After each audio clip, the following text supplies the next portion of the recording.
Welcome to Telegeography Explains the Internet, the show that explores the business behind all of the ways humans stay connected around the world. I'm your host, Greg Bryan, and my guests today are several of my telegeography colleagues. We cover many aspects of the global telecom market at Telegeography and thought it would be an interesting idea at the end of the year here to take stock of what happened in 2024 and maybe look at what we might expect to see in the coming year. So instead of one interview, I'm going to have several guests this episode that are all colleagues who are collecting and analyzing data about some key portion of the telecom world. But before I get started on that, I just wanted to say thank you so much to everyone listening right now. And of course, especially those who have contacted me throughout the year with feedback, show ideas, or just general comments. It's a pleasure and a privilege to be able to talk to all of you about the global telecom market, even if the conversation is mostly one-sided. I think it's just really great that we're able to have this conversation, and I welcome all kinds of back and forth. So please don't hesitate to reach out. On that note, please like and subscribe and leave a review if that's possible on the platform you're listening. And I hope you will have, or did have, whenever you're listening here, a happy holiday season and new year. So I look forward to maybe being in your ears again in 2025. Thanks so much.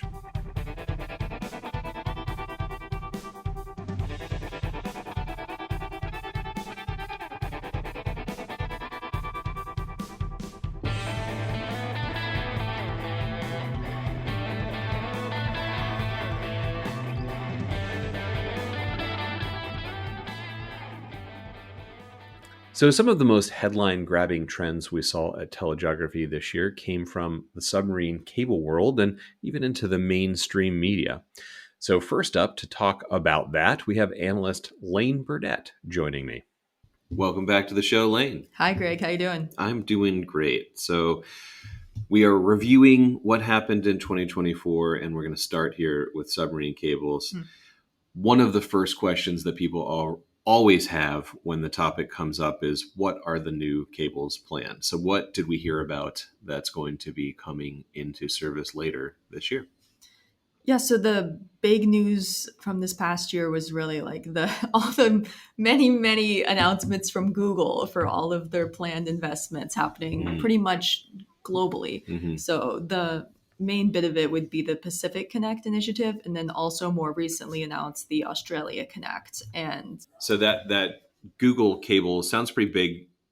I'm not going to ask you to tell me everywhere that it's landing, but give me some general geographic ideas. Sure. So looking at Google's like Pacific Connect and Australia Connect systems, right? This is more than one cable. Mm-hmm. This is an incredible amount of cables. This is like well, so while we were talking about this, Lane pulled it up on our submarine cable map. We go submarinecablemap.com and look at planned cables. My favorite website. And it just looks like a spaghetti ball to me. Yes. I mean, it's a pretty big cable system. Yes. I mean, but more recently announced, you're seeing the connections like Christmas Island off of Australia, potentially up to Singapore, over Perth, Sydney, up to Guam, to the mainland US, up to Hawaii, over to Asia. Some of the Pacific Island countries in between, the Humboldt system over to Chile. Yeah, this is one you've got to go to our map and take a look at, because assuming this does happen, it's under our planned cables, is going to be a huge development in the cable world. So go to submarinecablemap.com and search just planned in the search bar. Most of what you're going to see in the Pacific is somewhat related to Google at a minimum. Most of them, they're sole owners of these private cables. So we continue the move toward hyperscalers vertical integration. Quite aggressively. Okay, so beyond new cable announcements, the thing that gets us the most attention and press perhaps are the outages, right? Yes. And that was, I felt like, to me, as a kind of passive subcable person, not an active analyst here, that there was a lot of news about that this year. Was this year maybe a little bit outsized in terms of outages hitting the news and you guys getting into the mainstream press? It came up a lot. Mm-hmm. I was looking back, kind of looking at my notes before this about what outages, the big ones that really happened this year, because cable outages, they happen all the time. Right. But it did really hit the news in some surprising ways this year, because this year we had the Red Sea breaks. Right. Where Houthis attacked a ship dragged anchor broke cables. Like terrorism or violence are always particularly newsworthy when it comes to submarine cable outages. Even when it leads to accidental breakage. Right. Yes. Right. So that was huge. That was early March. And then a couple weeks later, kind of mid-March, we had the West Africa cable breaks. Right. And that was accidental damage, resulting from mudslide, whatever, in Congo Canyon. Right. So kind of like off Nigeria area, okay. Right, West Africa. That was 4 cables. 4 cables at once. Interesting. Yes. And so then you're dealing with this situation where cables in the Red Sea are not yet repaired. Right. I mean, that's a hard spot to get a cable ship in anyway. So both coasts of Africa are impacted at this point. Yes. Yeah. And so that made a lot of news for sure, especially with the little bit of Houthi angle. Right. Just dipped in there. Now, geographically, I know the Red Sea is just a naturally physical geography constriction point. Yeah. Why were all 4 cables damaged on the West Coast? Do they have similar cable landing station locations? Or? Yeah, they do. Interesting. Yeah. It was kind of a similar packing together of like where the good route for cable is around that area. And then it was just a big natural event that caused a lot of damage. So all of the cable planners out there listening, we need greater geographic diversity. I think they know. I think that's a global issue. That's that's always the dream. It's harder to achieve than easy. But all right, so that was the beginning of the year. What else happened? Yeah, more recently, right? November, we had the Baltic Sea breaks, and that was a whole nother wave of press coming out. Right. So, and what happened there? Initially, 2 cables broke. Right, that's Sea Lion, and then east-west coast between Lithuania and Sweden, I think. So both those went down about the same time. The press cried sabotage really quickly. Right. Local governments as well. I don't know if there's been a ruling yet on the cause officially. A lot of folks in industry see accidental damage still as the most likely cause. Okay. But I mean, those cables are like, I don't know if they're up yet, but it takes time to repair these things. Well, there was, so this is, again, me just skimming headlines from global comms and things like that. Right? But there was the presence of a ship, perhaps, that might have been connected. Is that the case? Yeah. I mean, there's the presence of a ship in many cable breaks, right? Because that's a main cause of damage. That's dragging anchor. That's trawling, whatever have you. This, of course, happened to be a Chinese ship. I was going to say it was the port of registration that was an issue here, right? So, yes, and Chinese vessels go everywhere, right? Like that in itself is not surprising to me, but yes, it did not help the geopolitical tension, because of course immediately with the Baltic Sea break, you have people thinking Russia, and then you see the ship is Chinese, and everyone was China. So yeah, the ship is or was detained for quite some time as this was investigated. Very, very interesting. So a chance for what we are so hyper focused on as nerds at telegeography to get into the broader world of geopolitics or whatever. Yes. But let's go back to that telecom infrastructure hat instead, and just say, what were the impacts of these cable breaks on the functioning of the internet in these locations? Did we see a big impact, or were folks able to route around these problems? So the Baltic Sea breaks, pretty minimal network impact. Because terrestrial networks in continental Europe are really robust. Yes. And there's plenty of other submarine cable. The flat cable. markets are huge. Right, exactly. There's plenty of options to go to.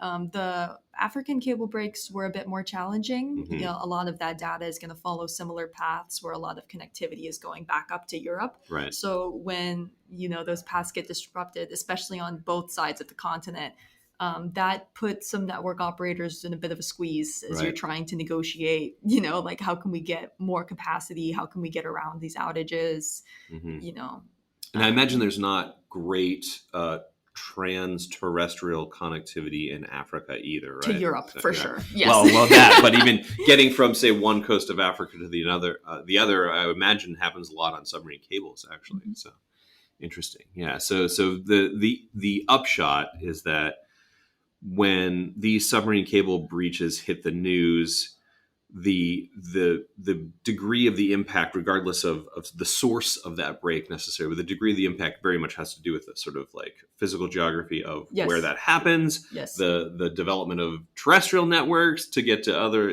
so I think putting all of that together is what folks come to us for a little bit, right? I'm a firm believer that it's impossible to think or talk about, especially telecom security in general, but submarine cable security as my specialty, without considering the geography of the situation, because it's entirely dependent. Like the situation will change depending on where you are in the world. Right. Yeah. And the Red Sea is a great example because, like I said, it's a natural constriction point, right? Everything going through that one area. And it is also difficult to come up with alternative paths, terrestrial, for example, coming across the Middle East, a little bit of political issues with dragging large terrestrial cables across there. Right? Yes. And there's a couple little, I shouldn't say little, but there are new paths being planned to try to avoid the Red Sea, maybe go through Israel and like other countries there. But, they're very difficult cables to plan. Absolutely. Yeah. All right. So that's really interesting. I think we had maybe an exciting year if, as that old sort of like curse goes. May your year be exciting. Right? Yes. What are you anticipating for 25? Knowing that I'm not asking you to anticipate geopolitical situations or natural disasters. No. But what's going to be interesting to watch otherwise in submarine cables in 25? Yeah, absolutely. I'm keeping an eye on like the development of new technologies, especially as related to like increasing capacity on cable systems. Right.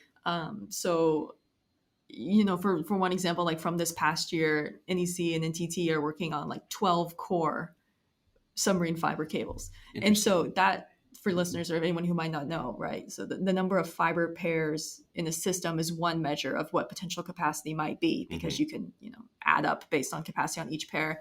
But then within each of those fibers is the core. And that's where the actual data is going down. So now, to increase subcable capacity, companies are looking at increasing the number of cores in each fiber in the cable. So I'm really new to this. Are you saying the way that they manufacture the fiber itself? Because usually the steps forward have been in the transmission equipment and whatnot. You're talking about the actual physical media. Yep. Here. We're changing the wet plant. Interesting. That is really fascinating. It's cool. And it's we're hopefully on the cusp of that. It's something that I think is pretty needed to increase capacity and keep up with demand. So stop me if this is like way too down the physics end of things for us, but I know enough to be dangerous that there is such thing as the Shannon limit about how much data can be transmitted across. Does this increase the Shannon limit potentially? I think we're dodging it. Yeah, dodging it. I see. Okay. Yeah. So we're just saying, forget about the Shannon limit. Well, we create our own reality. It's that is definitely related to the amount of capacity you can upgrade on the system, right? If you're looking at the shore end equipment, like you're talking about, for a while, we didn't really need. This is wrong, but the colors of the lasers and all that, right? Sure, but transatlantic for a while, like the 2000s onward, you did not have to add more cables because you could upgrade the capacity at the shore end. And that's where you're talking about, like, we're approaching the Shannon limit now. You cannot just keep boosting the SLTE at the end and making better and better equipment to fire more capacity. SLTE being, just for anybody who's not no, that's what we're here for. It's telegeography explains the internet. I have to stop people like that all the time. Yeah. The transmission equipment at the end to send the optical signal down the cable. But so instead of upgrading that now, folks are looking at, very smart folks, just making a better fiber. Yes. Interesting. Just sending more lasers that you put it down the system. That is a real interesting difference between wired and wireless technology that you can't change the spectrum, I don't think. Right? So apparently we can change the wires. So that's really interesting. There are folks looking at increasing the amount of wavelengths, right, that you can transmit on. But I think multi-core might hit first. That is really cool. All right. Well, I will. I'm going to have to look that up more now because I'm learning about it right now. It's fun stuff. Yeah. Excellent. All right. Well, Lane, thank you so much for sharing that with us, and look forward to seeing what happens with you. Yeah, me too. All right. Cheers.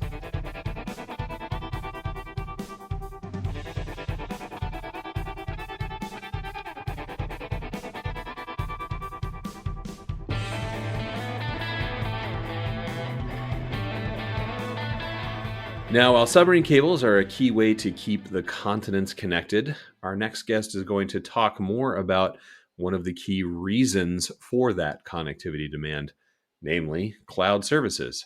So I had on Patrick Christian, who's the principal analyst in charge of our cloud and WAN product, to tell us what's going on in the hyperscaler and broader cloud world. Welcome back to the show, Patrick. Hello, it's great to be back. And you're a real jet setter, but you're talking to me from Paris, France, having just been in Barcelona yesterday. I'm sitting here in the exurbs of DC in my basement as always. So. Yep, well, I have to be on the ground checking out cable landing stations and stuff. So Yeah, absolutely, very important. Again, our colleague Peter was just in I don't know, Sao Paulo or someplace like that at a cable landing station. And again, I was in my basement in Round Hill, but that's all right. So, Patrick, you're here to talk about cloud. I am also going to be talking with our colleague John Yembo about the data center aspect. So, kind of separating the physical from the cyber, right? But you're here to talk about cloud. And I thought we would start with just something that we've been tracking for a long time and is in the minds of a lot of people when they think about cloud. Is the hyperscalers, right? The hyperscaler expansion has been the story over the last, I don't know, decade, but it's still an important one, especially as AI makes them more important in terms of their geographic location. So I want to ask you about hyperscaler expansion geographically, but then also just hyperscaler expansion in general. So not novel locations, but how much they're expanding their capabilities and bandwidth and that sort of thing. Sure, okay. Well, the easy answer is yes, they're still expanding, but they're actually this year just went through the numbers, and for 2024 there was a bit of a slowdown. Previously, the 3 previous years they've been averaging. This is just in terms of rolling out new uh, cloud data centers or cloud regions. They'd been averaging all of them together combined anywhere from 22 to 27 a year. So average around 24. And this year, only 11, or this past Wow. year, I should say. Mm-hmm. Or I know, I guess we're still in the year. So this year, 11. Yeah, which is a big drop. I didn't see that coming. So, and that is due to just simply the fact that they've done so much previous expansion that there wasn't the need to move on, or do you think there was some overshooting of matching the actual demand? I think it's a little bit maybe of both, but also Mm-hmm. strategies have changed a little bit. Mm-hmm. So in the past, most of these large cloud regions that they built out were these huge data center campuses that you'd find in the United States first, and then in Europe and then elsewhere. A lot of investment, a lot of building, and now what we're seeing, and it moves a little bit slower. It has to be slower because there's so much building going on. That now they're focusing on much smaller operations. So you see AWS, for example, they're rolling out what they call local zones, which is really kind of a small form or a single data center cloud region. And what they can do with these is instead of taking the time to build out these huge operations, they build out a smaller one, goes much quicker. Then they can kind of test the market too to see basically how good the market is and to see if maybe they will. It could be like a precursor to a larger build out. Right. So we see that. So still building, but kind of a different strategy, smaller. And we're seeing Google kind of did the same thing, but they called it something different. Google did or has been doing the low latency data centers, and also now just recently, Microsoft has launched what they call an extended zone, but so far only in LA, which is kind of a smaller version of a cloud region. Now, there's another aspect to it as well with what's been happening with data sovereignty and not being able to build, or have to keep in mind, or have this in mind when you're building out a data center or part of the cloud infrastructure, that you may only have certain data sets, or in certain countries, in certain locations, that cannot leave the borders. Right. So these smaller builds can also be to work with these types of laws. So I take it that would be less of an issue in the Americas than in a very politically fractured place such as Europe. Correct. And as you kind of mentioned before, all of the first data centers, or cloud data centers, cloud regions that were built, all the activity was primarily focused in the early days in the US and in Western Europe and a few Right. parts of Asia. And so those markets are already pretty mature, and they've been built out quite a bit. So, in fact, in 2024, I think we only had one or two new cloud regions in the US, and the year before there were zero. Right. So we see that as a kind of a mature market for the moment, and we see it's still growing in Europe, but we see a shift more towards the east, as they're building out from the core, which was in the west, and we see that moving east and kind of south and east as it moves into different areas. And we are seeing a lot of build out, a lot of activity. Well, we got two new ones in Africa this year. We had zero the year before. And we do see in data centers in the pipe, we have about 5 more that have been announced in Africa. So Mm-hmm. we're finally seeing a lot more happening there. And And there then are other regions South too. America as well, or South America actually was kind of ahead of the game, building out. They've had a lot of new regions come in over the last 2 or 3 years. And mm-hmm. actually, we're seeing a little bit of a slowdown now too there. Got it. And Middle East is where we saw a lot of growth in 2023, but in 2024 there were only a couple. But we do see another 4 or 5 in the pipe for the coming 2 years. Mm-hmm. So the development continues to be towards the sort of previously underserved markets, lowering those latencies for users that aren't in the sort of North American, Western European markets, basically. Right, and that's the same if you just follow content and around the world for internet. Same, it's the same Mm-hmm. process where we see a lot of the contents in the U.S. and in Europe, and you see a lot of connectivity from Latin America to U.S. to get that Yep. content. And you see as data centers start building in Latin America, you see a lot more content being pulled down, which is so localized. Same thing in Africa. So, like you say, you're getting better performance, and it's less expensive too, because you're not going to get that content, etc. So we're seeing that's all just part of the trend or evolution right now in Mm-hmm. cloud. Well, and to your earlier point too, that then your South African data, for example, isn't sitting in Frankfurt under GDPR rules and things like that, right? So, Right.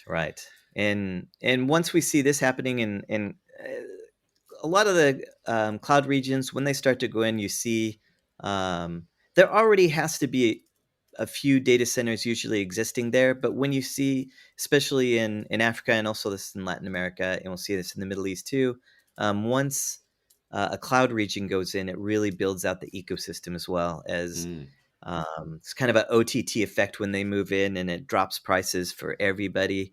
And you see a lot more data centers going in to accommodate the incoming cloud providers, because they do need multiple carrier neutral data centers to either build out zones or data centers for their clouds, or connectivity to get to their cloud networks mm-hmm. or their cloud data Mm-hmm. centers, so on ramps, etc. And also with we'll probably talk about this in a little bit, but with their CDNs as well, they have Mm-hmm. pops and edge pops where they do have their CDN services as well. Yeah, and I assume if we looked further up the stack, as it were, all of your X as a service, whatever that might be, however small a scale, is ultimately facilitated by a presence of a hyperscaler, because whatever X as a service you're doing, you probably don't have the ability to build it without using an AWS or GCP kind of platform, right? Right.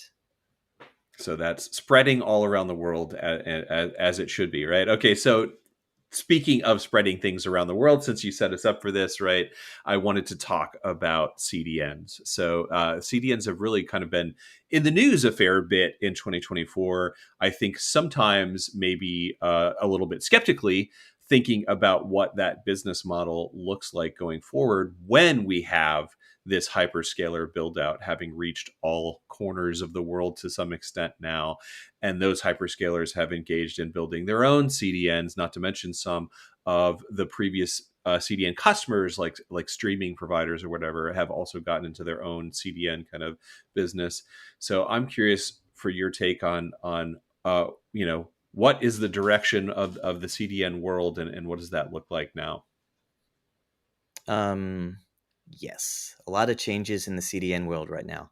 But actually, just taking a step back and looking back at the hyperscalers, I would say that they're not the ones that have built out in every corner of the world. It's really the CDNs that have really built out in all the corners of the world Interesting. Okay, to kind yeah. of No, move see, move the that's why I have content you towards on to location. give me those kind of takes. All right. Good. Yeah. Sorry. Yeah. Right. And then what the cloud providers are doing now, or the hyperscalers are doing, is they're building their content closer and closer to the end user. So really, they're going to the locations where the CDNs have already built out their networks. So, getting closer and closer and closer to the end user. So, so as we see with the cloud service providers, they've all pretty much offered some type of CDN service, which makes sense because as you're building out your network, you can offer a CDN service as well because you're located in these You have areas. that presence, you Um, may as well start caching, right? So, you may yeah. as well use it. Right. And there are a lot of other companies that use it internally for their own companies, and then they start selling it to others as well. Like we saw for the European company Lidl.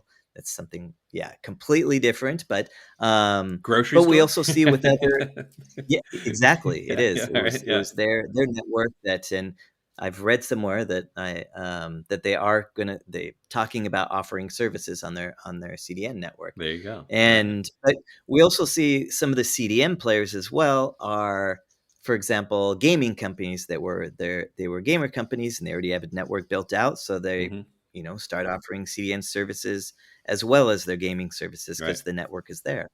So yeah, like G Core and companies like that, and there are more. But what we've seen, kind of the shift that's happening now, is that CDNs are it's not a huge revenue or maybe profit generating service Mm-hmm. as it may have been in the early days with all the Mm-hmm. competition and prices lowering, etc. And if you go kind of to the bellwether of all the CDNs, if you look at Akamai, you've seen a shift over the past years. It's been at least 5 years or more that we see a shift towards their offering not just CDN services, but for example, like security services. Right. And now you see with other CDN providers, they're starting to offer as well. And I think it was last year, I think at least 30% of their revenues was from security. So that's one of the shifts, kind of moving, Mm-hmm. offering different services, different revenue streams as maybe the margins are diminishing for CDNs. And now what we're seeing over the last few years is, like, for example, once again, Akamai, who acquired a cloud services company, and we're seeing others do something very similar, where they're starting to offer compute or cloud services that Hmm. are similar to, but at a different scale of the hyperscalers. Right.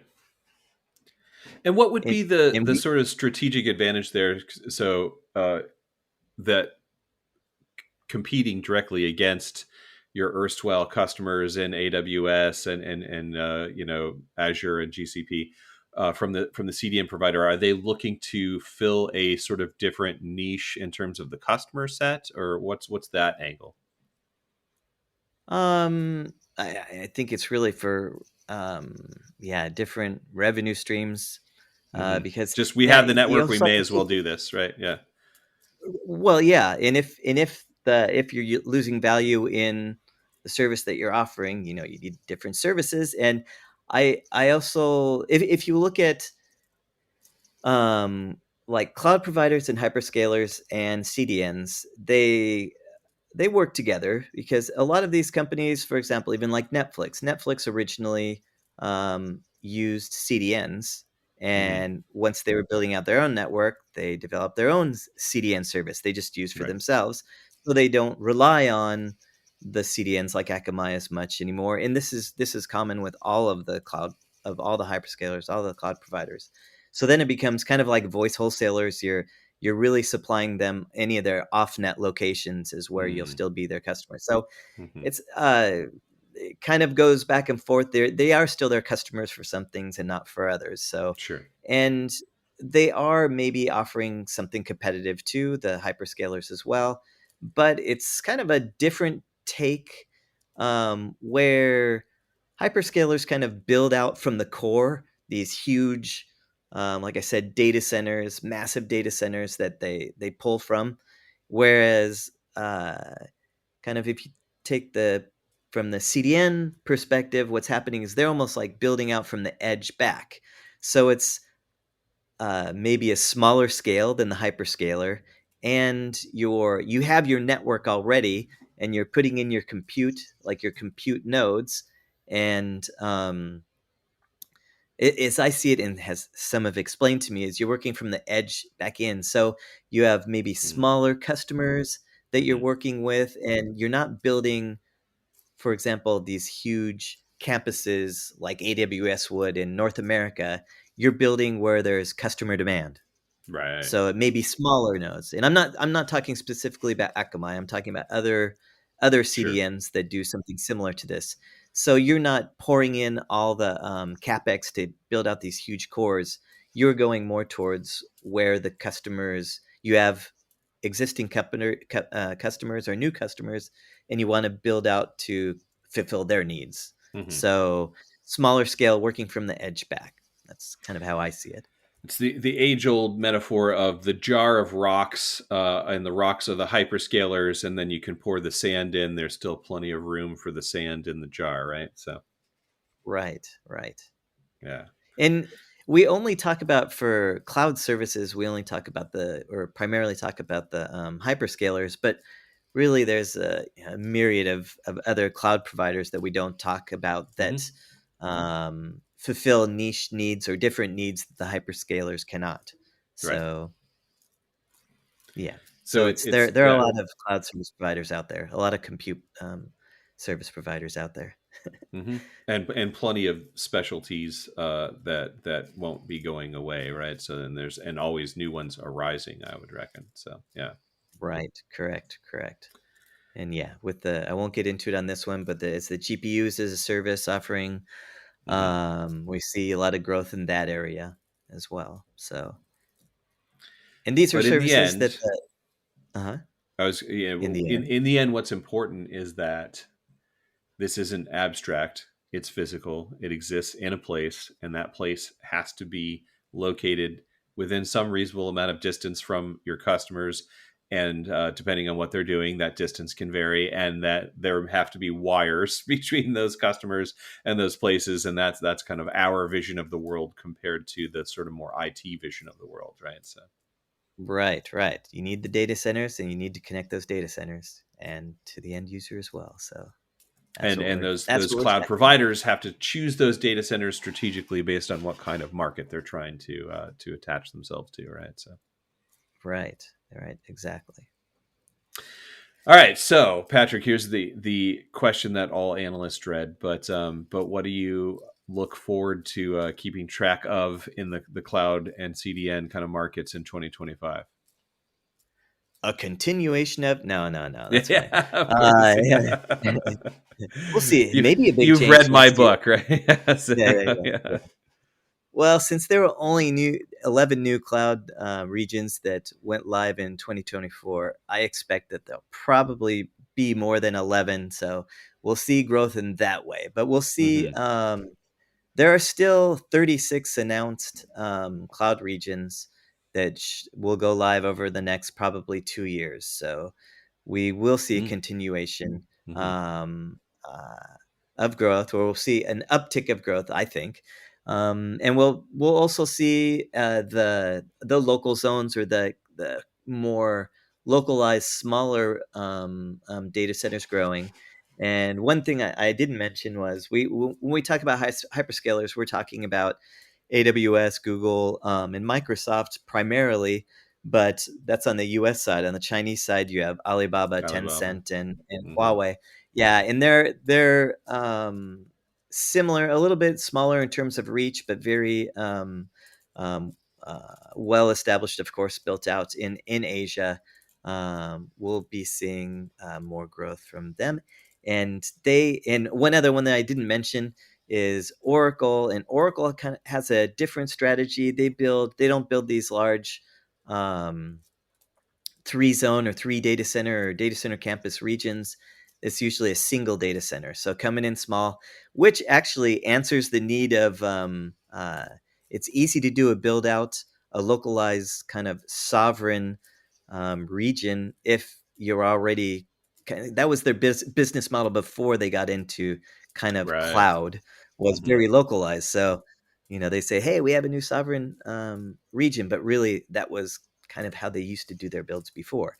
So they're all set up for this. But back to what I was saying was, what we've seen with Oracles, they've been building like crazy over the last couple of years, and they were had the fewest number of cloud regions, and now they've bumped up to number 2. But once again, keep in mind, they're only building out 1 zone per region, where the larger ones usually have three zones per region. So a different strategy of being very geographically diffuse, but with a sort of lighter footprint across that to make sure you get everywhere, but you don't have to have massive infrastructure there. Yeah. It's quick build. It's similar to the local zones as well. So they could move very fast. So and they can be diverse, and they don't have to. With the larger hyperscalers, of course, you always have to keep in mind all the data centers are connected, and when the sovereign data and all these issues come up, you have to kind of disconnect certain data centers from the larger network. So they're in a good position to be able to do both already. Right. And now we're seeing a lot of that with the kind of larger ones. So we're seeing a lot of the smaller scale growth, but a continuation of the larger scale growth. And regionally, we'll probably see a lot more in the Middle East. If you look at a map where there's subcables landing, and where we're seeing a lot of activity with data centers and cloud providers, we're seeing it all kind of along the corridor from Europe to Southeast Asia. So we're seeing a lot of growth in Middle East, and like I said before, South and East Europe, like Greece, and even there's one in the Balkans that Oracle was building or built.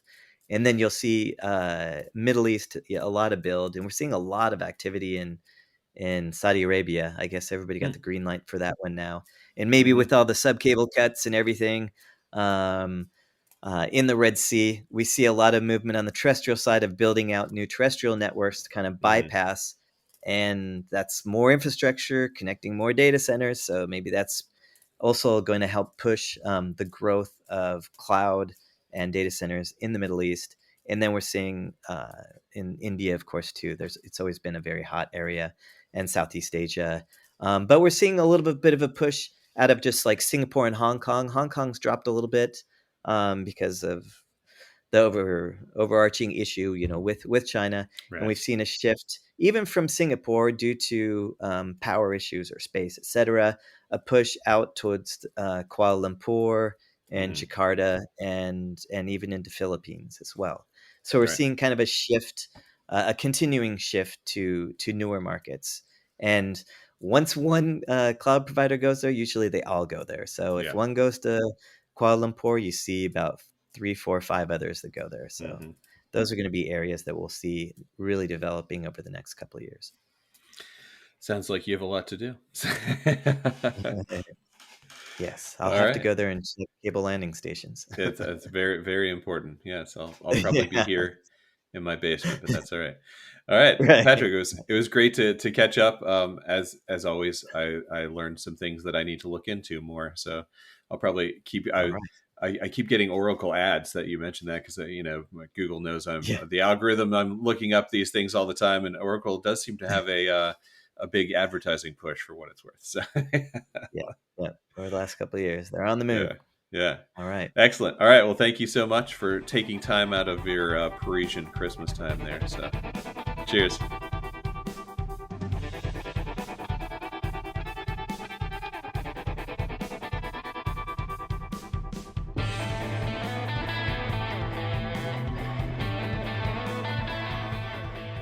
Of course, as Patrick and I hit on a bit, underlying the cloud are the data centers. For that, I had back on the show Senior Manager John Yembo, who recently was on explaining our new market connectivity score a few weeks ago, come back to tell us more broadly what the key trends in data centers were for 2024. Welcome back to the show, John. Hey, thanks for having me, Greg.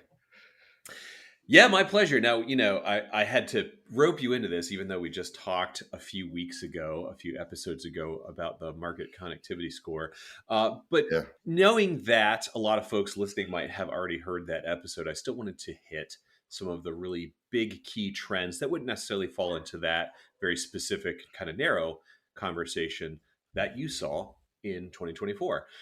So we talked about this on that episode, but AI, of course, has been the real, it's not a buzzword at all because it is very real. It is very much Mm, happening. It's a buzzword in the sense that it is what everyone is talking about, but for very good reasons. yeah. For the past year or two, even. And of course, as I said then, in the telecom business, a lot of that for us comes down to bandwidth demand, data center demand, that sort of thing. But what have you seen in terms of the impacts of AI in 2024 as key trends? Well, on our side, when we're looking at the infrastructure constraints that already exist because of the power problems we've been experiencing in the market, Hmm. the AI component is just adding massive fuel to that. So it's the the demand for AI is adding to the desperation to find new space, new power sources, but it's also adding to a lot of the conversation about how we can grow the market sustainably for the future. So you're Hmm. hearing a lot more talk about collaborative work between the data center industry and utilities and power generation companies. You're hearing a lot more about SMR. And what's weird about some of this stuff, especially SMR, is that it's small modular reactors. That I is was I was going to ask you because small I modular don't. reactors. Yeah, yeah, Yes, yeah. sorry. No, that's okay. So there are a couple of solutions that the industry is trying to figure out, and the big things are locating data centers closer to sources of power generation, Right. and so that you can get really quick, easy access with minimum of transmission Hmm. um, to the grid. Um, so that's one, and so there are several big active projects that have been actively announced, and they're trying to move forward on to varying degrees of success, and we're going to see a lot more of that. But we're also seeing a push towards small modular reactors, which could be deployed on site at data centers or in really close proximity. Right. Um, but that's still remains to there's still some time before that's going to be really commercially viable. Right. So we have these very immediate desperate concerns for access to power for AI, really for cloud, for everything. But AI really intensifies that demand, and the solutions are still a little ways off, and that's Right. kind of like infinity in the world of the current demand. Like when you need Yeah. it yesterday, like 5, 7, 10 years from now is like forever. Hmm. So Hmm. that's really where the conversation is right now. We're kind of in limbo trying to figure out how we're going to source power for everything that we need yesterday. Yeah, it's a great point. So if there's one thing that I've been trying to drive home on this podcast for the past several years, Well, it's really two things. It is that uh, the all of the concepts that lay people in the industry, people in the software industry have about the cyber world, if you will, the broad concept of the digital transformation of our society, are about the software, the networks, that sort of thing themselves. But what it really is about is old school industrial revolution physical infrastructure, right? Like power Yeah. plants, wires, and Yeah. hallways of servers all connected with physical wires and Yeah. security guards and parking lots. Right? It really is. Yeah, And, so that's it's very all much about coming that to the, physical infrastructure. so Yeah, coming to the forefront now. The cloud is not something that's just automatically green because it's in the ether. It's right. this very intensive physical infrastructure that requires a lot of computing capacity. It requires a lot of network. It requires buildings, and it requires a ton of power. Yeah. Maybe we just coined a little turn of phrase here, which is that the cloud is not ethereal; it is physical, right? So Yeah. yeah, so That's good. the second component of that, of course, John, being who we are, is the physical geography of it. So I think it's really Yeah. interesting, as you mentioned, that one of the things about AI is needing to bring the compute and storage abilities that make AI possible closer to the user. In the past, we've had a lot of issues around that with latency. Mm. But I take it that for some AI applications, latency isn't as big of a concern as it is for other kind of XaaS kind of products. So, Right. we can move the compute to where it is most efficient rather than necessarily moving it to the user. It's like for the last several years, Yeah. we've been talking about moving compute more towards the user. Now we're Yeah. talking about moving it more towards the power or the cheap land and that kind of thing, right? That's true, and we're seeing that play out right now on some level. But that also remains to be seen how that unravels, because when it comes to the training models, they will be less latency sensitive, so you can move closer to where there's cheap power, abundant land, Right. and all that. Um, but when it comes to the inference models, which is the work models, once they've been Right. trained, they have to be right back where the major population centers are. And what that footprint, what that power utilization looks like on both ends of that, and what the proximity between the two looks like, remains to be worked out. And it may depend on the specific models, how frequently Mm-hmm. they're updated, Mm-hmm. how close they need to be to, to the inference generation and stuff like that. But we are seeing some of a move towards, towards more rural type places, slightly more remote places. We've heard some really audacious announcements. Scala recently announced, I think in Belém, Brazil, that they want to build an AI city, Wow. gigawatts of capacity Huh. um, Yeah. uh, there, just for AI training and Yeah. stuff like that. And then we have just this week we heard Meta is going to be building what will be probably their biggest campus worldwide in Louisiana, and that will be used to train their Llama models. Yeah. So I mean, yeah, they're and that's kind of interesting in itself too, because I had thought that, considering the concentration of power needed for AI, I mean, the current NVIDIA rack configuration recommendation um, basically is a 100 kilowatt density rack. Right. That's far higher density than can be served through air cooling alone. Mm-hmm. Um, and despite the fact that you can supplement that with liquid, which takes away some of the HVAC needs, that the fact is those are the compute power alone is going to take gobs of power Right. to generate the work for that. I had wondered if we would start seeing smaller deployments in more dispersed locations Right. to accommodate the fact that the density levels are going to be so much higher. But we're Mm-hmm. hearing some announcements about sprawling campuses, Hmm. which comes as a bit of a surprise to me. But I guess if you want proximity to the work being done for massive workloads, then that's the way to go.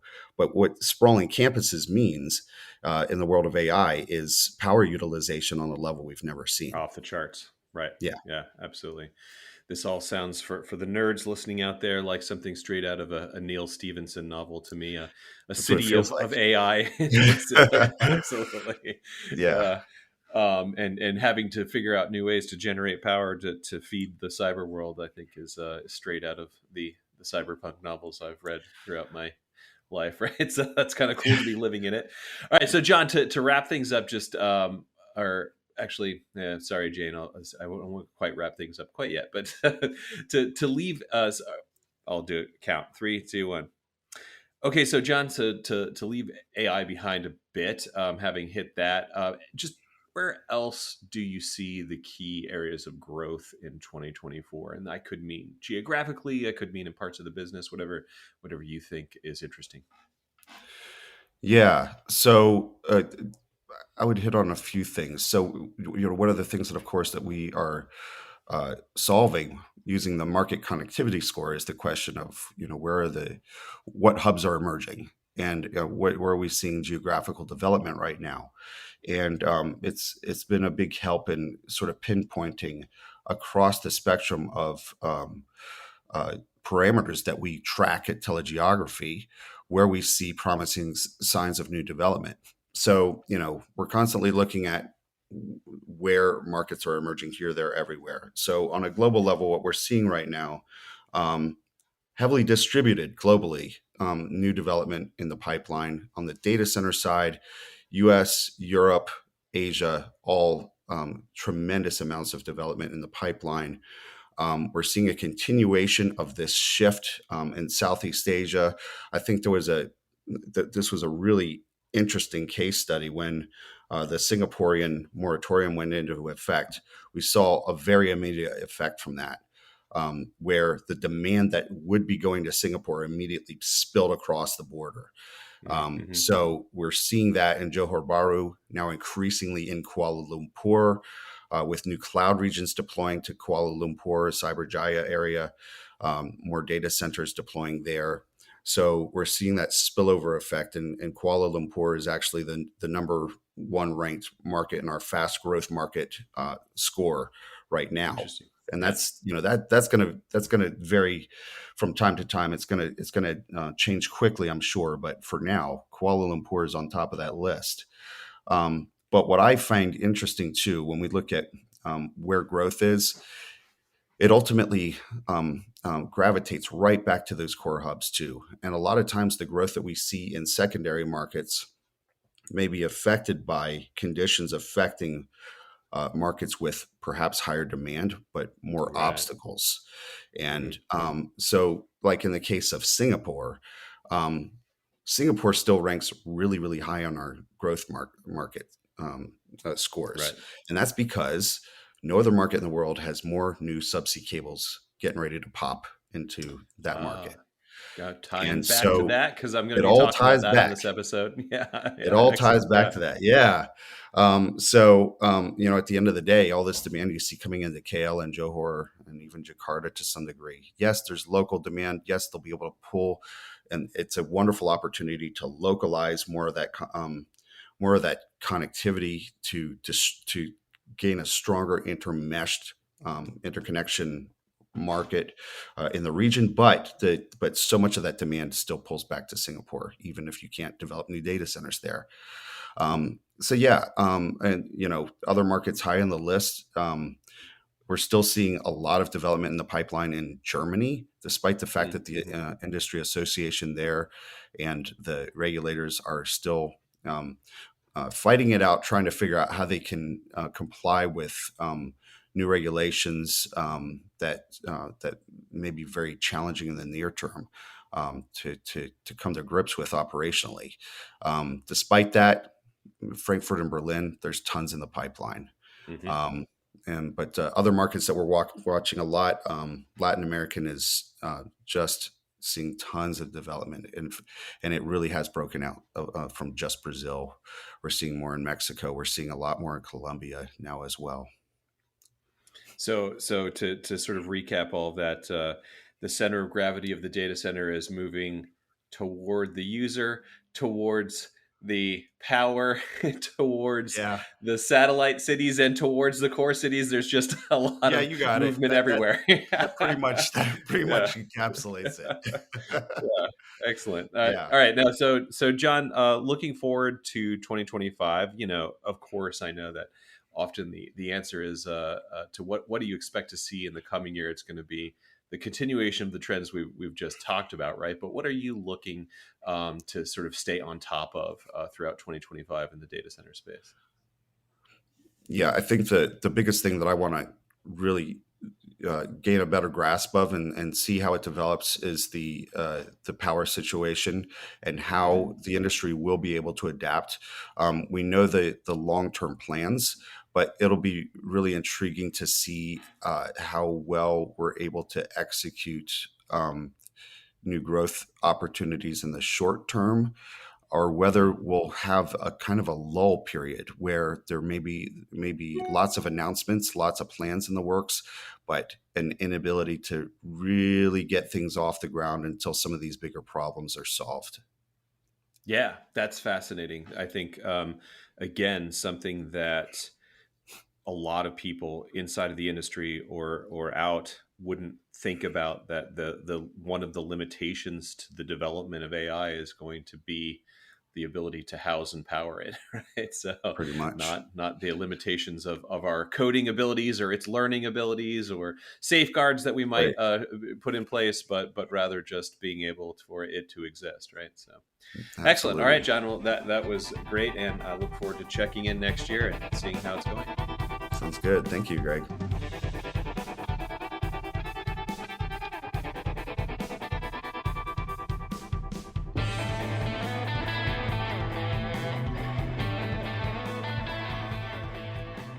When it came to enterprise networks this year, it was hard to have a conversation that didn't end up involving NAS, network as a service, and security, specifically SASE.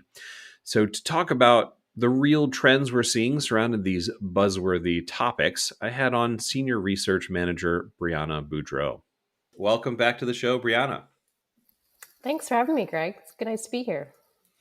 Yeah. So everyone else that I'm having talk about this, I kind of nailed down to a single topic. So I'm sorry to say that you have to touch maybe like a couple few. But I first wanted to ask you about network as a service, NAS, because that's been maybe the main conversation about enterprise networks this year. And I just want to get your take on sort of what the term NAS has come to mean to different people, because Sure. it seems to have proliferated beyond its original meaning, right? So it is. It's kind of like when SD-WAN came out and everyone had a different take on it, and it took a while to kind of converge on a definition. So in terms of our research, we're defining network as a service essentially as a service that allows enterprises to consume network infrastructure through a subscription model, like they would with their cloud services. So they can log into a customer portal, turn bandwidth up or down, or spin up a new site in real time, as opposed to going through a longer term contract that may take weeks or months to provision. So that's how we're defining it. I know with a lot of definitions out there, increasingly we're seeing kind of carriers and telcos also refer to NAS as kind of more of a network management. So they manage everything through your network provisioning, performance monitoring, fault reporting. And so that's kind of taking it a little further afield. But what we focused on this year really is that shorter term contracts, consumption-based network infrastructure. So I'm going to warn you, this idea just flew into my funnel, and you have kids that might be Thomas the Tank Engine age, so you might know that phrase. There's a lot of Thomas the Tank Engine. That song plays in my mind on a loop sometimes. So when you were saying that, I was thinking, there's maybe this isn't a perfect analogy, but it might be somewhat useful. It's like the old way of consuming networks was kind of like basically like buying a car. You might upgrade after 3 or 4 years, but you essentially own the network for that amount of time. You just are paying finance on it, right? Yep. Then NAS might be somewhat more like leasing a car in some situations, right? Where you have a service agreement with it. you take it in to get worked on, and that's part of the deal. And you know the term length, and it's still kind of long term. And then other kinds of NAS might even be more like renting a car, right? Where you really truly only need it for a very short amount of time, and don't need service contracts and things like that, because you're spinning this up for a week, say, right? So I don't know if that works, but what do you think? No, I think it does, Yes. because there are different even network as service providers that offer different lengths of contracts. So some will say, you can spin something up for a month, and that's the lowest interval of time they go. Whereas others, it's by the day or the hour. Kind of the feedback we got when we did our initial round of research was more seeing enterprises use more of the monthly turn up, turn down, or spin up a site. They offer day, but kind of no one's gone down to that by the hour consumption yet.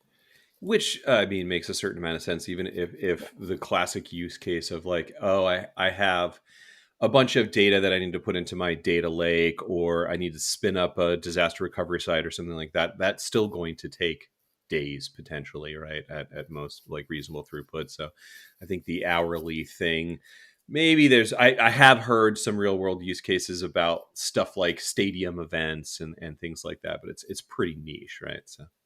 Yeah. And even that, maybe you could get away with doing it by the day or something Right. like that. So. Exactly. Yeah. Like not necessarily a benefit to only doing it for 10 hours versus 24. Right. So, yeah. So, Brianna, what are we seeing in terms of actual service offerings? So we hear carriers and other analysts and all kinds of talk about these cool things that are being worked on at various levels. But what have we seen carriers go to market with?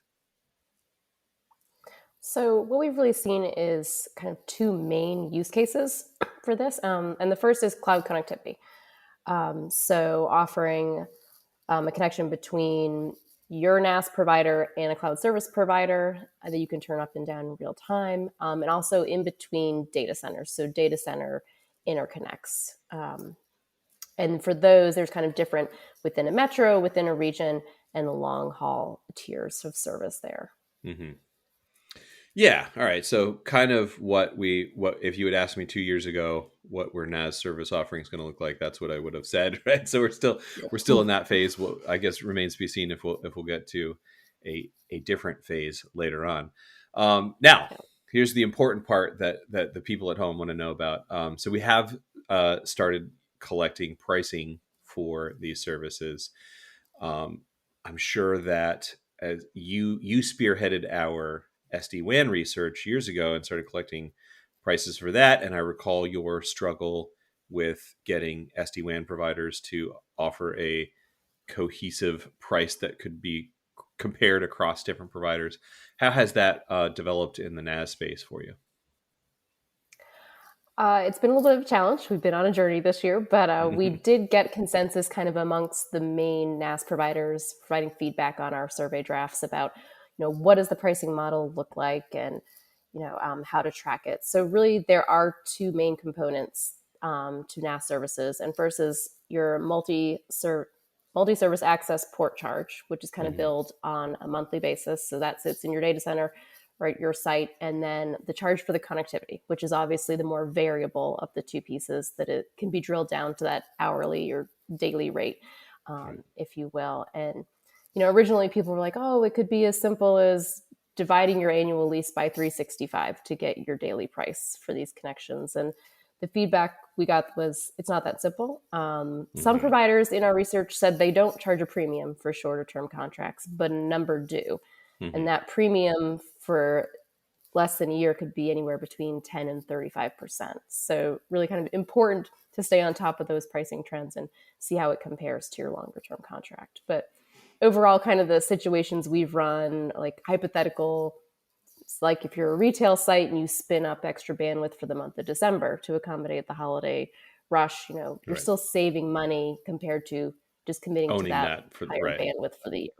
So. Yeah, if I put on my economist hat, it's hard for me to understand the incentive structure of why a carrier would offer short increments at no premium at all. That's kind of the point, right? Yes. You know what I mean? So, yeah, okay. So it's There are some useful out there, though. Yeah, maybe that's their sort of competitive advantage. There's always the base price versus the premium over maybe a lower base price, and that makes up the difference. But I certainly would have expected to find what we've mostly been finding. So that's useful to hear about.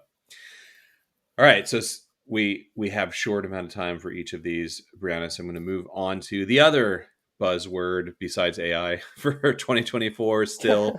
And this has been a buzzword for the past couple of years as well. But SASE, I assume everyone listening is familiar with SASE, but just in case, Secure Access Service Edge, or sometimes SD-WAN plus SSE, right? Yep. So from my area of telegeography, I have done some research that shows that uptake for SASE went pretty quickly, like on the demand side. Enterprises really, I think, faster than I saw it develop for SD-WAN, really got on board with SASE and understood immediately that with the change in the WAN, they needed to pivot to this kind of security posture, and it just kind of made sense. I want to ask you, since you are the principal investigator behind our SD-WAN service, which now really I think is also SASE. How much have the SD-WAN providers themselves been emphasizing SASE over the past year or two? I think security has become a critical selling point for a lot of the SD-WAN vendors, where maybe a year or two ago, a portion had the full SASE stack incorporated into their service offering. Now, almost every single person that we profile does. You basically have to have a security bit in your SD-WAN now, right? So yeah, and it's to distinguish themselves. There are a lot of SD-WAN vendors out there, but also to help create a more seamless experience for the enterprise customers, and also kind of trickle down into the carriers as well that have partnered with these SD-WAN vendors. A larger portion rolled out their own managed SASE offering this year, and a number that we profiled had it on the roadmap for 2025, launching earlier in the year. So we anticipate more and more carriers to offer a managed option as well.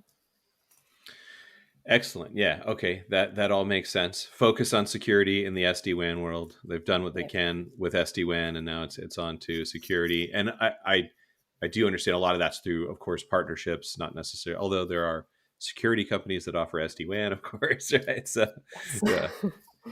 It gets confusing. Your Fortinets of the world and Palo Alto, right? Yeah, absolutely. And I certainly could see as an enterprise consumer, if I were to say, hey, I need a SASE posture for my security, I could end up going to like a dozen vendors for that. And that would be difficult, right? If I sort of pieced it all together myself. So, yeah.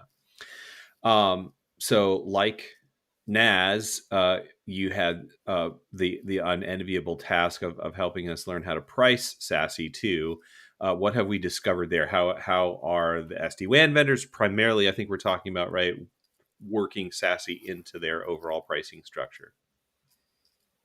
So for a lot of them, the kind of core SASE services, such as SWG, CASB, ZTNA, they're an additional bundle on top of your SD-WAN overlay pricing. So a lot of them have SE bundles that they're offering now that include the suite of services.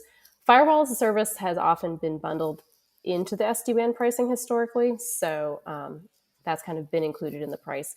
And a lot of them price these SSE bundles on like a per user basis. So I think our median price last year was like $11 per user per month for the added SSE bundle, which sounds pretty cheap in a marketing tagline. But then you think about, well, how many users does your company have to secure? Right. It adds up quickly. But so that is kind of how people are breaking it down on a per user basis. Which is interesting because for anyone listening who's not familiar, typically SD-WAN itself is charged on the total amount of bandwidth per site. Security is by nature more of a user device kind of thing. So I'm sure the managed SD-WAN bill gets pretty complicated these days. So, yeah. It does. Coming up with a common like survey for all of this was a challenge as well, but indeed, yeah. And like you mentioned, that the suite of services might vary often. So you mentioned some specific ones, SWG, CASB, but then there's detection, threat response, and all the, you know, MDR and all of these sort of things that could be there. I take it so each bundle is going to be slightly different, right, from different providers. So making it even more complex for you, unfortunately. So, Yes. Security rabbit hole, it's real. But, yeah. Excellent. All right. So looking forward to 2025, I have all kinds of conversations with analysts, right? And our usual answer for what are you looking out for next year? It's probably a continuation of the trends that we saw this year. But what are you looking to stay on top of in 2025? I think just going back to the security a little bit, having that come more into focus and having more alignment across providers for what SASE is and how they're selling it. I think as we see more carriers start to sell like a managed SASE bundle, the commercial models become a little bit clearer that way, as opposed to working with the vendors who have a whole suite of security services. You mean in some senses like what I was just saying, like that if there's maybe a dozen different boxes one could check of this particular, we'll sort of like get to a point of saying, okay, this is the standard group of services that should count as SASE, essentially. Yeah, and I think we'll see that as more and more managed service providers kind of roll it out for their enterprise customers. Also, we had a number of SD-WAN vendors who sunsetted their product in 2024. And they were larger vendors with a number of carrier partners and customer installations. So I'm curious to see how that goes going forwards, if those carriers find new SD-WAN partners, if customers make the switch to SD-WAN vendors, to see how the market further consolidates. Is it really just going to be 2 or 3 big vendors that almost everyone's using for their SD-WAN? Yeah, I agree. That's really interesting. I think also kind of trying to understand why some of those providers decided the SD-WAN business wasn't worth it anymore is interesting. It probably means that I will say this. This is again a place where I've done some primary research that indeed, when you say to enterprises, which vendors are you using for SD-WAN, it's kind of the same 3 or 4 providers that come up most of the time, right? So I'm sure that has a little something to do with it, right? So yes, they may have decided other products were more profitable than a crowded SD-WAN market. Indeed, yes. Excellent. All right. Well, that's going to be interesting to watch, and we'll see what the next acronym pops up. We're going to have to There'll be one, out. I'm sure. Yeah, exactly. Thank you so much, Brianna. That was really interesting. All right. Thanks, Greg. All right. Cheers.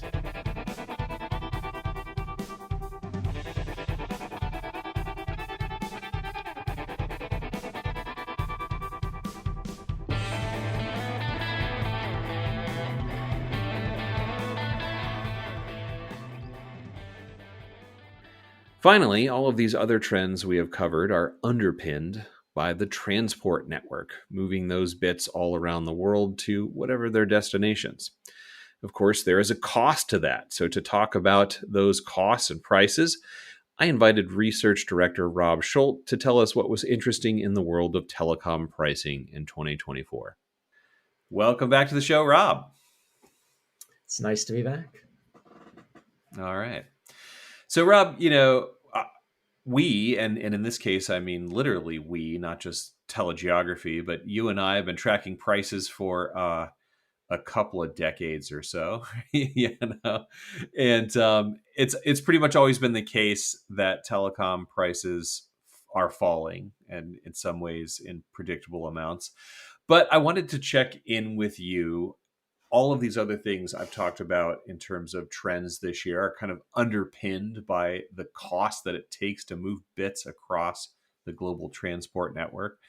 And I just kind of wanted to see, are there any particular regions or products or something like that that were interesting in 2024 in terms of their pricing trends? Sure. Yeah. I mean, I think, thanks for having me again. I think the big thing that we as a team look for is correlation, whether it be correlation with market demand, or correlation with new infrastructure, or more recently, correlation with things like outages and, faults, right? So I think in 2024, that probably has been the most interesting observation. I think the first example I wanted to give was new supply coming online, right? So, we very closely as an organization track new submarine cable systems. We look at new fiber deployments. We look at new entrants or new competitors coming to the market. And, one of the ones that I think really stood out on the west coast of Africa was when Equiano came into service. So like in the last year, we saw price erosion at 27%, which is pretty dramatic, in the history of that route. When there was no new supply, or even for a short period, wax was pretty much full, so there wasn't a lot of price erosion. But when Equiano came on, the entrance of new supply and new competitors, and even the diversity of supply, so operators that had capacity on wax that was already sold or in use could split out requirements between two systems and kind of balance that a little bit more. So not only do they have an excess to sell on Equiano, the new cable, but they had capacity that they had migrated off of wax onto Equiano available for sale. So I think all that really had a big impact in that marketplace.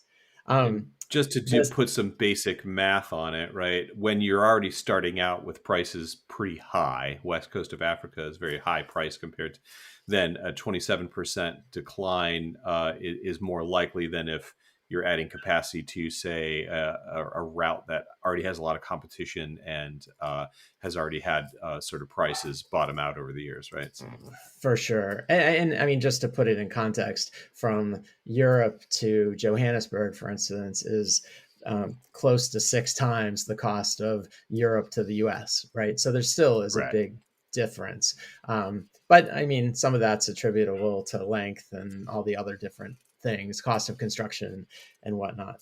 The second example that I wanted to bring out, which I thought was quite interesting, again, was on a subsea route, but it sort of, for the first time, started to present that different cables can have different prices and different routes for a point-to-point circuit can have different prices. So we've tracked, London to Singapore and have done for ages, right? And, I think our weighted median price right now is in the mid 30s for a Los Angeles to Singapore 100 gig wave. The interesting thing was we had some quotes in the low 20s because it was routed on AAG, which is an older system, of course, but you basically, to buy capacity on that network, you have to expect that there are going to be outages, right? So you're paying 22, 24K a month. And the expectation is that, it won't be reliable. So I think that was the first time we've really kind of seen some disparity, based on uptime or based on accessibility. And that was kind of an interesting take. People were looking to, it was almost like when you buy a car, it's like, it's as is, take it with a grain of salt. You can use it when you can, but the idea would be is that, we're not going to be held necessarily to the same SLAs that you might expect elsewhere. Right. So I thought that was probably pretty interesting. Whereas in the past, we've tended to find, right, that the submarine cables that are on the same route tend to converge in price more or less. Yeah. I mean, even if you look in the Atlantic, the prices have converged pretty significantly. I mean, there's a little bit of a disparity. I mean, it's not 30% difference, but the older cables that are looking to, make that capacity available as it nears end of life, those can be priced a little bit more aggressively, and those have long been paid for, right? So there's no like construction costs they're looking to recoup. And then there have also been instances where low latency paths, can achieve a premium, but only for a certain segment of the marketplace, the customer market, and then only for a little while until the next one's faster, right? So that has always been kind of the discussion. Probably one of the other interesting points around latency is that, we've talked for quite a while about multiple paths. So particularly with content providers or big IP backbone providers, you're having 3-4 paths to carry your traffic. And it used to be the first pass with the lowest latency, the second was the next lowest. That's kind of what the decision tree was based on. And now it's just connectivity. Like you want 100% uptime in some way, whether, and there are lots of applications like IP where, right, uptime is more important than latency. So you see these crazy routings on the subsea systems that you would not have expected, but they've provisioned that capacity for like the absolute worst case. And in some cases, those worst cases have happened, right? Like if you look at the Red Sea and some of the cable outages there, even early, I think it was early to 2024, some of the outages on the west of Africa, where Equiano really kind of came in and saved the day because it had a diverse routing that was outside of the faults and stuff that had been occurring. So that was pretty. Actually, I had Lane talking about all of this earlier in the show, so it's a good way to bookend the show. So yeah, good. The other one that I wanted to say is, it's a little bit of geopolitics, right? So Europe to Singapore for a while has been supply constrained, right? Because of the outages like on AE1 and CME-5 and, the issues going through the Red Sea, the cables were down, so there wasn't new supply to sell. Those have been fixed, but the issue going forward is delays in future cables. So IEX, CME-6 cables that we're going to be bringing a lot of new supply, many more fiber pairs to the market. There's no specific date of completion. And I'm sure Lane will go into that a little bit more when she talks about the Red Sea stuff. But the result has been that, over the past couple years, we've actually seen some really modest price escalations. A lot of these circuits are sold for 1-year term, for a 1-year lease. And when you go to renew your circuits, if there's not an abundance of availability, the supplier can raise the price. So the last couple of years, we've actually seen some prices go up. I think when the faults and everything were resolved on AE1, for instance, that's gone away a little bit. The power of the seller to raise prices has gone away. But again, we're still seeing sort of flat prices, right? I think our numbers for the last year was like minus 1%, which historically is kind of unheard of, right? We usually talk a minimum of 10%, sometimes sort of on average 20%. So 1% is nothing, right? In comparison. Right. The other thing, and when I mentioned geopolitics, is just, owners of cables, equipment suppliers of cables. There's a lot of discussion around peace and how they're trying to gain market share. And not every buyer will buy capacity on peace for various reasons. But what we see is that new system has offered some new lows in the marketplace, trying to get traction and market share. And again, not everybody will buy those circuits, but if the prices are attractive enough, they're likely to. And that sort of is the instigation of driving prices down market wide, right? Right. The last one I wanted to talk about was terrestrial routes, right? So for the most part, if you look in Europe or North America, terrestrial price erosion has been pretty modest, right? There's been a shift in demand. Like we've clearly seen demand go from 10 gig to 100 gig and currently 400 gig, which maybe we'll talk about in a second. But one of the things we've seen is expansion into new adjacent markets terrestrially. And Mexico is a pretty good example. If you talk to all the IP backbone providers, one of the growth markets that they've really been able to benefit from is Mexico. They've been able to get dark fiber into Querétaro, I hope I said that right, Monterrey, Mexico City, really build out to, the data center infrastructure into those places and offer services directly. And they've seen huge demand growth as well for IP transit.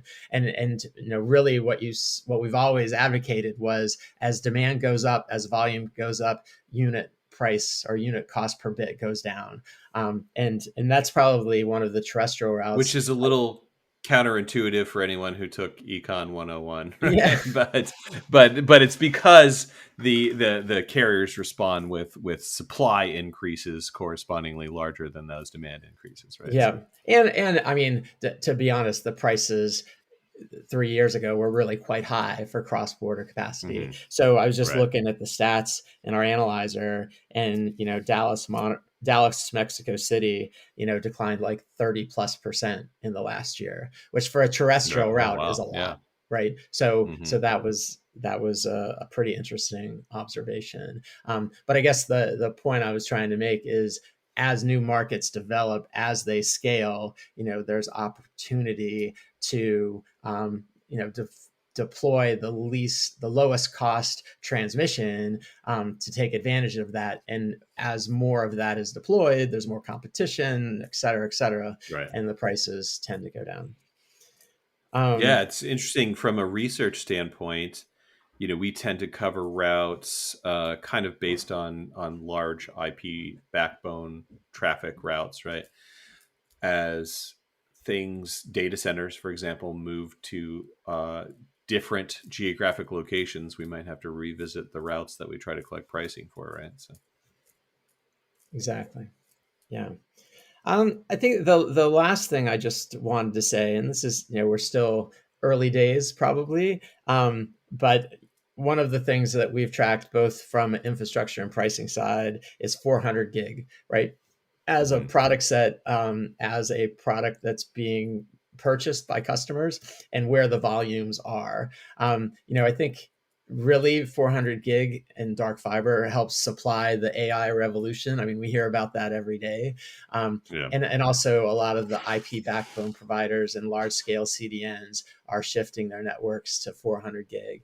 And again, as more of that becomes deployed across networks, the multiple between 400 gig and 100 gig starts to decline. I mean, subsea multiples are still +3, but there are some routes on terrestrial between 400 to 100 gig multiples are less than 3, and pretty significantly less than 3. So, again, as you scale up, the cost per bit continues to compress. And I think the one illustrative point, we ask about it all the time, like, where are you at in 400 gig? How many 400 gigs have you sold? There's a big North American provider that told us in October that they had hit their 400 gig budget, expectation of circuits sold in like April. Right. So they're way ahead of goal and way ahead of budget. So they think that, this is not a short-term thing, and it's going to increase rapidly. And I guess we've seen that, certainly North America, transatlantic, intra-Europe, 400 gig is here. We expect it to continue to roll out into other markets. So. And just to drive that point home for everyone listening, of whatever network service you might be talking about, at that most basic kind of break bulk transport layer, if 400 gig has the lowest cost per bit and has become the standard for intercity transport, that's going to eventually cascade down to all of the other network services and all of the smaller port sizes and whatnot, right? So. Exactly. Yeah. No, we've long, if we look at whether it be Ethernet or DIA services or whatever, tried to look for correlation, but ultimately, like you said, if the cost per bit goes down, right? Yeah. Right. Yeah. Not smooth. But if the cost per bit goes down, there's opportunity for them to still make money at lower prices. So absolutely. Right. All right, Rob, that was really interesting to hear what's cool around the world. Sorry, what were you going to say?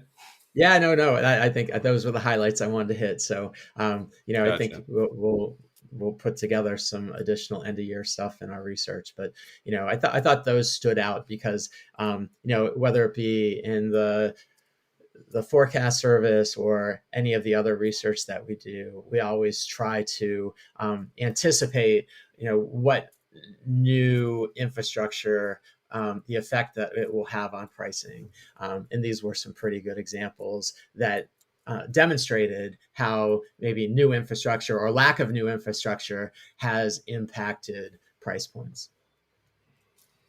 Right. And the purpose of us doing that is that ultimately everyone in the industry can think through how their region, their metro, their services are going to be impacted by whatever infrastructure we're tracking that's being built around the world, right? So, and where we need new infrastructure too. So, yeah. Indeed.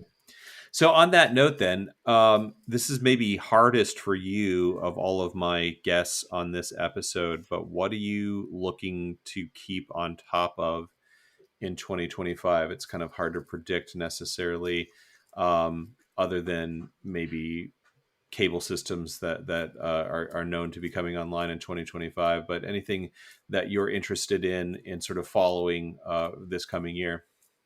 Yeah, I think that's the primary thing, just because some of the systems that have been announced a couple years ago were meant to be available end of year 24, early 25, and they've been pushed. So tracking that and the implication that has on market prices, that's super important.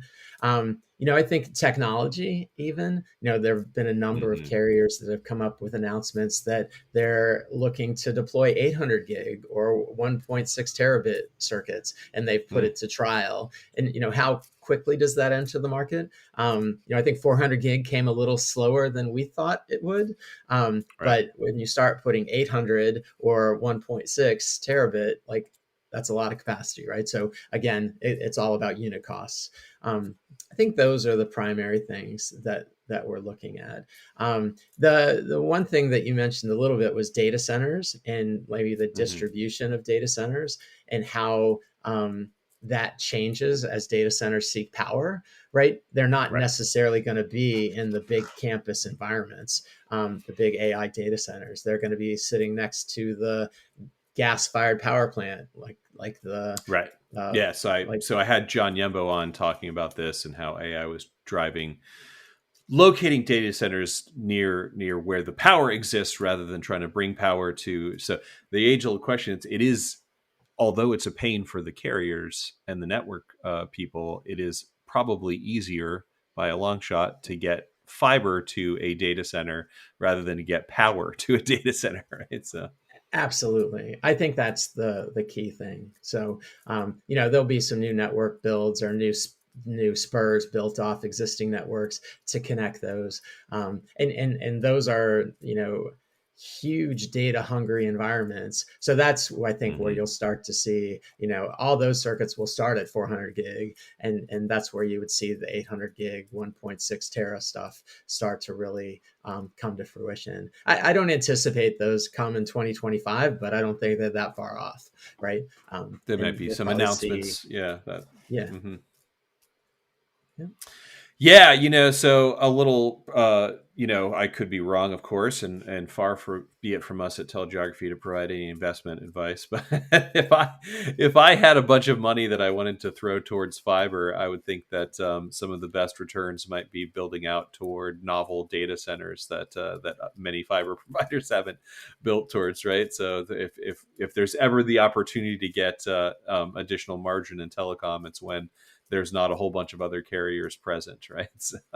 Yeah, no, I mean, I think that's a great point just about fiber demand. And I think it's always been in demand, but maybe not to the scale that we see today, right? Because there are a number of use cases where people have really high capacity requirements and they want data center to data center connectivity that they want to run themselves. So, I think that is supported in an environment where there are existing ducts, existing microducts, and the fiber is highly available, right? So it's maybe more of a commodity than it had been before, right? That once they put the microducts in the ground and their 800 plus fibers, they want to sell them. Right. So I think that's something that we've seen too. More people are talking about things like dark fiber pricing as a standard, whether it be within a metro or long haul, than they have historically. Just because I think in the past there was a reluctance to sell fiber and more of a push to sell lit services. And now they are sitting on top of assets that they can sell, and they're in demand. So they want to monetize that.